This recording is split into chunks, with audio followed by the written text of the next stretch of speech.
All right, man, peace. So this truly is going to be the beginning of what I think will be the end of Mr. Carmelo Anthony. Nothing against the brother, but I think that his lack of self-awareness has cost him a lot in his career. And I think that he's going to find out very quickly how much the NBA has passed him by in his tenure with the Rockets. If I'm wrong, I'm wrong. I honestly would not mind being wrong because I would like to see CP3 and Carmelo win a championship to cap off their Hall of Fame careers. But I just don't think that Carmelo Anthony understands the team aspect of NBA basketball. And unfortunately for him, he grew up in the Michael Jordan era. And when he first came into the NBA was in the midst of the me ball era, the hero ball era, which was instigated by Michael Jordan. And to be quite frank with you, I think that Michael Jordan's style of play took the NBA back a few steps that it has taken many years to recover from. But just to get back to Mr. Carmelo Anthony, it's very obvious to me that he's going to have to learn a level of understanding in regards to NBA basketball in an off season and in the early part of this regular season that he's not going to be able to learn because he does not have a high basketball IQ. And the fact that the team that he's going to, the Rockets, pretty much plays mostly one-on-one basketball is not going to assist him when it's time for them to play high-level series against the Golden State Warriors or maybe even the LA Lakers. Who knows? But just getting back to the point, I think that this is going to be the beginning of the end for Carmelo because I don't think that he's going to do well. I think that Mike D'Antoni is going to have a very short leash with him. I also think that Daryl Morey is going to have a very short leash with him and maybe other stars on the Houston Rockets. Because as I stated in the video that I did pertaining to Daryl Morey picking LeBron over Michael Jordan, it would not surprise me if he's putting that out there to see if somewhere down the line he can possibly acquire LeBron. Who knows? Who knows? There are many machinations that go on in the minds of top-level NBA GMs. Now, as we know, LeBron James has a 4-year deal with the Lakers, 3 years and an option. But Daryl Morey may be thinking somewhere down the line, who knows? Maybe when CP3's contract is about to expire, maybe I could pull in LeBron. Or maybe I can offer James Harden and a first-round draft pick for LeBron. Who knows what he's thinking? Because LeBron is a better version of James Harden. But to me, there was certainly a method to his madness. But just to once again get back to the point, we're going to find out very quickly that Carmelo Anthony, he's basically a man out of time in more ways than one. His era has passed him by, and the talent that he once had has depreciated so much that even being a player who plays in a dinosaur style of play with the hero ball style, he's not even going to be able to be effective trying to do that because his skills have depreciated and his overall athleticism has depreciated so much. So anyway, they're going to talk about it and I'm going to chime in. Also sporting a New Jersey Rockets, Carmelo Anthony. The 10-time All-Star talking about his determination to do whatever is asked of him. Didn't shoot down the possibility of coming off the bench for the first time in his career. My goal is to go into training camp, be the best player I could be in the best shape I can be, and do what I have to do to help this team get. Right, but Carmelo, what does that really mean? Be in the best shape that you can be. What does that mean, that you only have 2 chins and not 3 chins? Like, come on, brother. Get over the hump and win the championship, and that's all it is. And all the questions of coming off the bench and like I don't even want to answer those questions. Right, because you still believe that you're LeBron James and that you just have not been lucky or fortunate enough to win championships like LeBron James was. That's why you don't want to answer questions about coming off the bench, even though I think that eventually you will have to. Just the fact that Mike D'Antoni would broach the subject of Carmelo Anthony possibly having to come off the bench, that's him saying that there's going to be a point once they evaluate exactly what Carmelo has left that it would be more worthwhile for their team to have a defensive stalwart on the floor than have a player like Carmelo who cannot play defense, who never really has tried to play defense, but at this point physically cannot play defense, and who's out there on the floor shooting 40% and can't even make mid-range jump shots anymore. That's what Mike D'Antoni is saying. He's saying that they're going to be role players that are more impactful than Carmelo Anthony. At the end of the day, whatever I have to do to help this team win the championship, then that's what's going to be done. And I think that's the same mindset for everybody else that's on this team. Now, well, the difference is that the other 2 prominent names on the team are far better NBA players than you, that being James Harden and Chris Paul, who in my view are two top 15 players in the NBA right now. Now back to First Take. Melo down for the cause, the chip that is. All right, so we know he's not Well, what other cause is he going to be down for? willing to come off the bench in OKC, but now he says he's open to the idea with the Rockets. But Well, he knows he can't come onto the Houston Rockets talking about what he's not going to do. There's a reason why he got signed for so few dollars. As proud and as hard-headed as even he is, he has to know that the writing is on the wall. Stephen A., do you actually believe him? No, I don't believe him. I don't believe him either. And I don't believe him for several reasons. Number one, the biggest reason. Who was a guest on this show a few weeks ago, week one? I think that was, well, we know her as the wonderful actress Lakeisha on one of my favorite shows, Power. Yeah. Well, I have news for you, Stephen A. Smith. The best acting job that she has done over the last 15 years is acting like she sincerely is a wife to Carmelo Anthony. All right? Certain people might not like that, but it's very obvious that she ensnared him, she reeled him in, and he has basically been her meal ticket to keep her own name relevant in the entertainment industry over the last 15 years, because if she did not have him, all she would be is a former VJ. I mean, who remembers Amanda Lewis, or whatever her name was, Ananda Lewis, from back in the day? But had she married a big-time NBA player, you still know who she was. You'd say, oh, she's so-and-so's wife. That's all Lala Anthony is. She's a former MTV VJ who finds her way into D-level acting roles in Hollywood, and she's been trying to continue to use Carmelo Anthony. That's why they're still back together. And look, that's great. Hopefully their love is still intact, and I hope that it works out. But let's be for real. We know what that's really all about. That's a business arrangement. It pretty much always has been. On the Stars Network, but she's also known as Lala Anthony. You know, the wife of Carmelo Anthony. I mean, if anybody would know, it would be her. And if y'all don't remember what she said, unsolicited, I might add. In other words, she was speaking out of turn. That's what unsolicited is code word for. Speaking out of turn. And she did not do her husband any favors by saying that. What she was she was very fortunate that Carmelo Anthony's relationship with Chris Paul is so tight that there's pretty much nothing that she could have said that would have stopped him from getting that contract offer, especially once Trevor Ariza left the team. But once again, the things that the people who are around you, who are close to you, especially if they're famous, the things that they say can impact the possibility of getting a contract or of you receiving a contract offer from another team. Like I had someone trying to go back and forth with me about the Colin Kaepernick issue in regards to whether or not the Baltimore Ravens offered him a contract. Well, once your significant other says things as inflammatory as what Ness Nitty said, of course, it's going to give the franchise quote-unquote cause to pause, especially if they already had a cause to pause because of the energy and the element that you would bring into their locker room, especially when you're not that good a player as Colin Kaepernick is not. Carmelo is in a semi-similar situation, even though I would never ever call Colin Kaepernick anywhere as good an NFL player as Carmelo Anthony was an NBA player. Still, Lala saying what she said, that could have hurt negotiations had that occurred at the wrong time, and had Carmelo Anthony not had as close a rapport as he has with CP3. Because make no doubt about it, make no dispute about it, Chris Paul was acting as the broker for that Carmelo Anthony signing. Because I guarantee you, no other team in the NBA wants Carmelo. There is none. If anything, after this year, it would not surprise me if he goes back to the Knicks.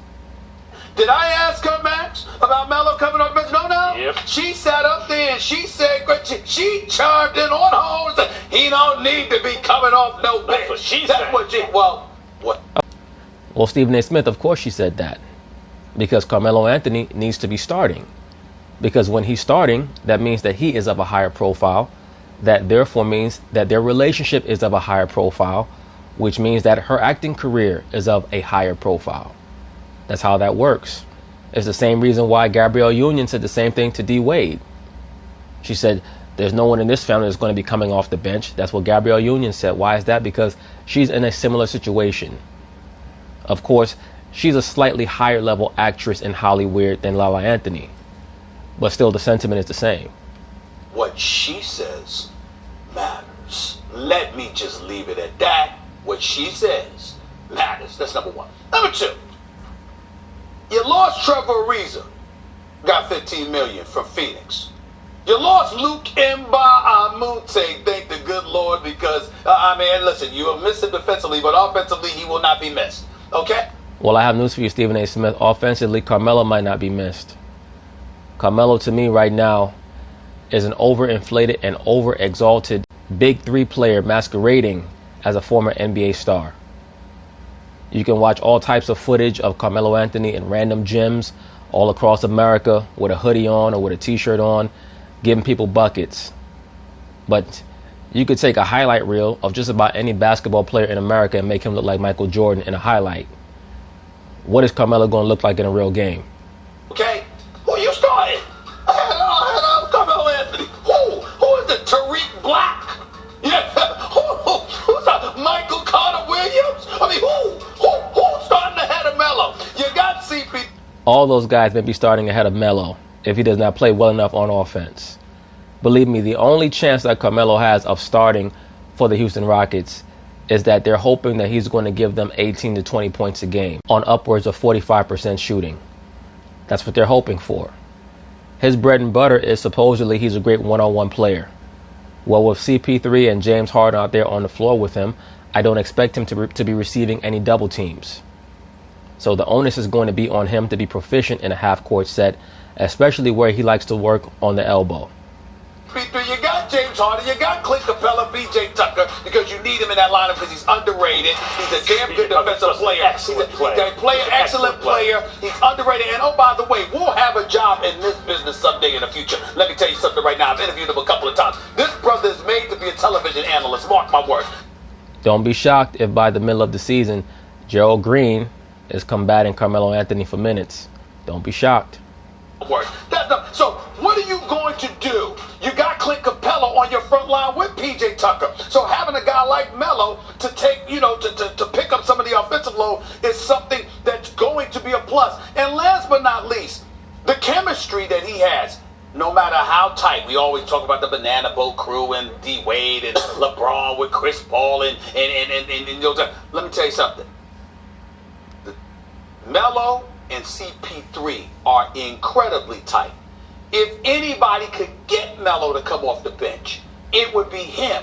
The problem is Eric Gordon, who did start 30 games for you last year and actually put up bigger, loftier numbers when he started, but was exceptional off the bench, giving you 18 points a game, was runner-up for Sixth Man of the Year to Lou Williams. The bottom line is Eric Gordon can play, and more importantly... Yes, Eric Gordon can play, but he's very streaky. He's very streaky. He's like a thicker version of Jamal Crawford. So he's not someone that you want to depend on. I think that the Rockets have a very awkward mix right now. I think they're going to do pretty well in the regular season. Probably win somewhere around 58 games. And when they get to the playoffs, I believe that the playoffs are going to be a little bit rougher for them than they were last year. And the playoffs were kind of rough for them last year. They faced Minnesota and Utah in the first two rounds, and let's be for real. If Karl Anthony Towns had not been playing like a pussycat, and if the Utah Jazz had been healthy, those both could have been 6 or 7 game series. Of course, they got to the Golden State Warriors. They were able to go up 3-2, and eventually lost the series in 7. So we'll see. It would not shock me to see the Rockets take a major step back this year, especially with that cancer Carmelo Anthony in the locker room, and I'm sure that many of his fans are going to get upset with me. I don't give a damn. That man Carmelo Anthony, I'm not saying that he's a bad guy. I'm just saying he's a cancer in the locker room. His style of play is cancerous. Coming off the bench doesn't compromise him in any way in terms of what he brings to you. It might compromise Melo, and as a result, that's why you also put Melo in that starting lineup. I totally disagree. First of all, it's not about who starts. What do they always say? It's about who finishes. Melo. Well, not quite, Max Kellerman, because believe me, it matters to Carmelo Anthony. And when I saw that stat the other day of how close Carmelo Anthony is to surpassing, I believe it was Patrick Ewing for most starts in an NBA career, I think that if he's aware of that stat, that could potentially be an issue with both him and for the Rockets.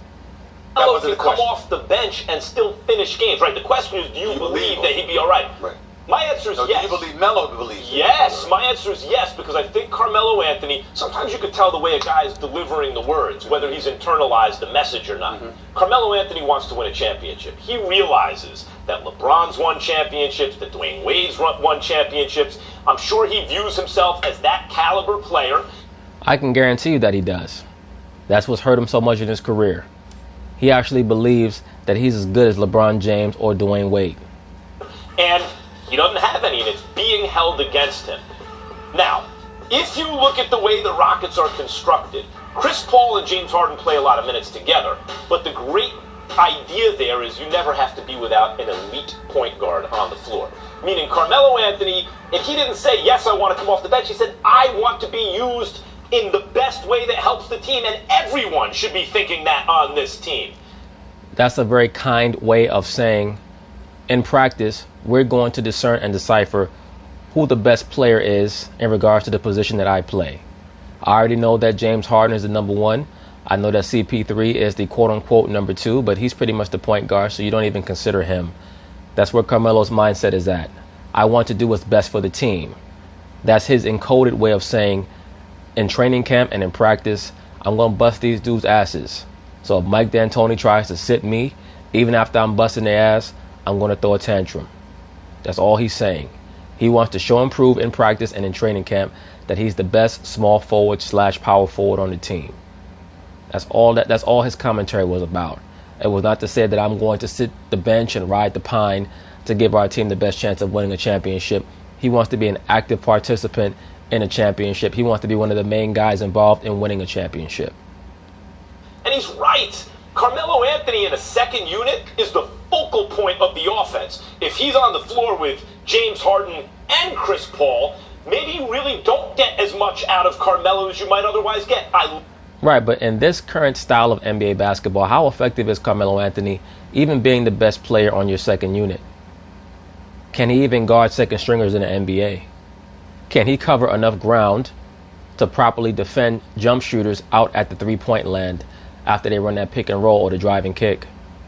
I love the idea as Carmelo as the focal point of a second unit offense. I love the idea of Carmelo finishing games. There's going to be plenty of overlap where he plays with Harden and Chris Paul, and both he does not need to start. And the real question is, does he believe the words he is saying, the way he delivered that? I think that he believes that he knows that he cannot cause any ripples on this team like he did in OKC. That's what he knows. At his age and with the few options that he has, he cannot afford to be a distraction for this team that was one game away from the finals, because he's smart enough to know that they're going to blame him. As a matter of fact, if they don't get as far this year as they got last year, he is going to get the brunt of the blame, and he'll probably get the brunt of the blame from everyone, not just the fans and the media, but also his teammates, from everyone other than CP3. And who the hell knows? He might get blamed from CP3 as well, because Chris Paul has been known to implode. I think the answer is yes. You're making a basketball argument. I'm making a Carmelo argument. And he could be telling the truth. I've known Carmelo for 15 years. I don't believe him. I don't believe him either, bro. Period. I don't believe that he feels that way. I believe that Carmelo Anthony is going to say the right things. I think that Ding. Carmelo Anthony, classy dude, don't want to cause any drama. If ever there was a name that was applicable to an individual perfectly, it's Carmelo. Melo. Because that's who he is. Why is he not He don't want no drama. He don't want any noise. He don't want all of that stuff. But he want to start. And I'm telling you something right now.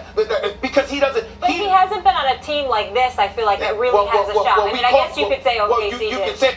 Right, but Molly Karam, once again, we have to be able to evaluate the NBA's history properly.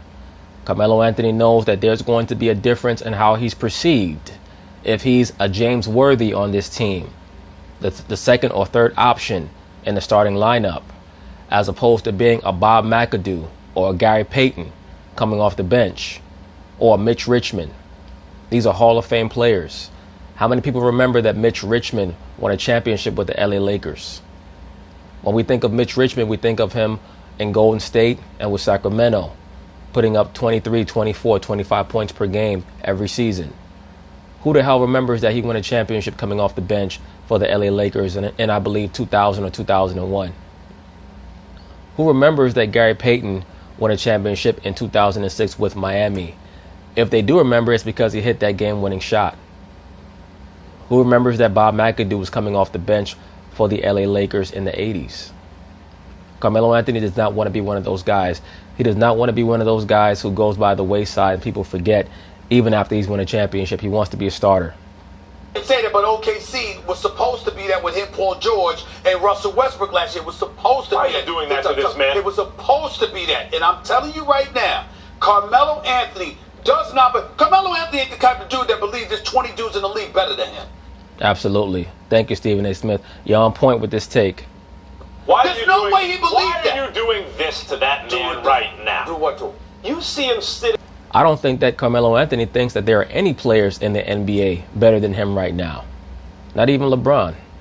Because he still thinks that it's 2008 and he's giving LeBron 35 or 40 points and hitting game-winning mid-range jump shots over LeBron. Up there, he's not saying, yeah, I'm dying to come off the bench. I'm sure he views himself as a starter, of course. What he's saying is, look, we got this group of guys. We are trying to win a championship. What Coach says about how we go about doing this, that's what we all got to try to do, and I'm one of those guys. Whatever it takes. Let me answer. Just let this man tell the truth. Real quick, we got to get to LeBron. This is first take. You asked me a damn question. I'm going to give you an answer. This is my job. I don't tell Carmelo Anthony don't shoot jump shots. Don't tell me don't answer a question. That's my job, number one. And number two, The audacity, the temerity, the unmitigated gall to speak to me like that, Max Kellerman. Don't you dare. I don't care if you're Caucasian and Jewish. Watch your mouth. I'm not saying that might not end up being the decision. What I'm trying to say to you, you mark this words down right here. If Carmelo Anthony ends up coming off the bench, there's going to be a problem in Houston. Thank you, sir. Totally agree. I've been saying that for the longest time. And Mike D'Antoni knows it. See, right now, Mike D'Antoni's chilling. He's looking at Chris Paul like, nigga, I'm doing this for you. I already know what this dude is about. I had him in New York. I already know what he's about. I'm doing this for you so that when it doesn't work, you cannot blame me. Because if the Rockets were to have lost, say in the second round this year, and they did not sign Carmelo, there would have been certain players griping, especially CP3, because we know how he likes to complain. He would have been saying, well, we had the opportunity to sign other names and we did not pull the trigger. Mike D'Antoni, I'm telling you, he's sitting back saying to himself, I'm going to give this guy Carmelo, I'm going to give him about 30 games, 25, 30 games. If he's not picking up the system, if he's not recovering on defense, if he's not making the wide open threes that we need him to make, we're going to sit his ass down for Joe Green and other players who have faster feet on defense. That's the bottom line of it. And when Carmelo does get sent to the bench, he's going to start complaining because he thinks that he's better than he actually is. You can book it. Your job is answering questions. My job is to keep the show moving. LeBron, but anyway, that's basically it on that. We'll see how things turn out with the Houston Rockets. So peace.